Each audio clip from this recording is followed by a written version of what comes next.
What's going on, YouTube? Today I'm planning to replace my old 7MGE dipstick with a Lokar dipstick made for a 7MGTE.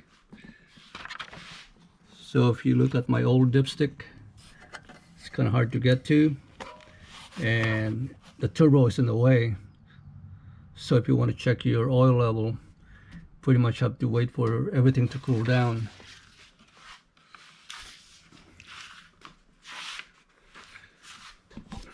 Now this Lokar dipstick from Driftmotion didn't come with any instructions, but I think it's safe to say that it's pretty self-explanatory as far as installation goes. So the first thing to do is to remove the old dipstick. Take up the blanket first. Okay.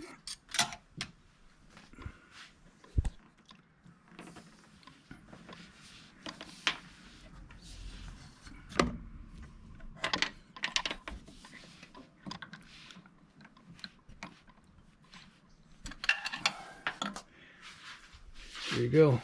That's the old dipstick. And after you take that off, go ahead and take the lower fitting and insert it into the dipstick hole. And once you got that in place, go ahead and take the lower end of the flexible hose and screw that into the lower fitting. And once that's tight, you take the other end and look for a spot on the fender well. You know, anything with a existing hole or existing bolt that you can use, or you probably need to drill a new hole for it. All right, installing the lower fitting was problematic on my engine block. The OD of this lower fitting was rubbing against the side of the engine block, and it was not allowing the tube to go all the way into the dipstick hole. I was able to push it in about a 1/4 inch, and that's it. It stopped cold. Here's a picture of where it rubs against the engine block. You can see faint marks of aluminum material against the block.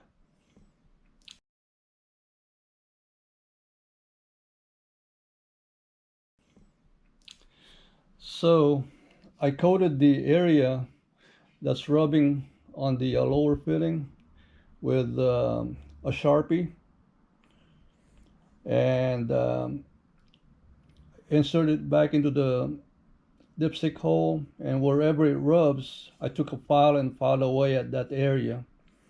You know, it was a trial and error of about 7 or 8 times, you know, putting it inside the dipstick hole, taking it out, filing away at the marked area where it rubs, and then covering it up again with Sharpie, and then inserting it back into the dipstick hole.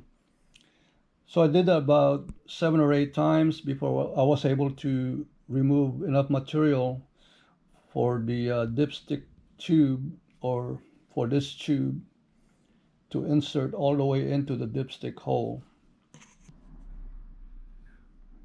Now that I'm ready to put this into the dipstick hole, I'm going to put a coat of Permatex here at the top of this tube before I insert it. And I'm also going to wrap this threaded part with this blue tape to protect the threads when I'm inserting it. And I'm going to use this 14mm deep socket to help me position and tap this tube into place.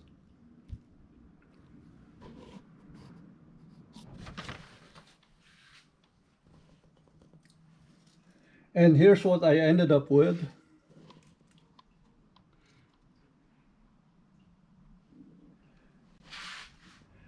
This is what the lower portion of the dipstick looks like.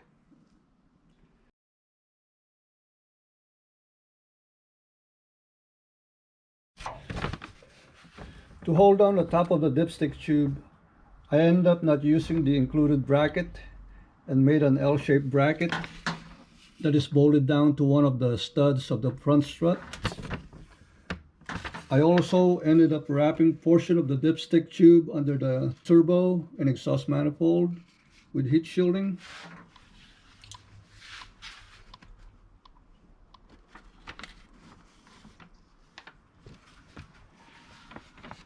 Now the two cons that I have are that the lower fitting of the dipstick had to be worked on, and the dipstick snags a little bit when inserting it inside the dipstick tube. You kind of have to rotate the dipstick while inserting it to avoid whatever's in the way.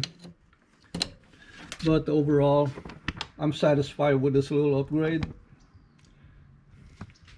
Thanks for watching.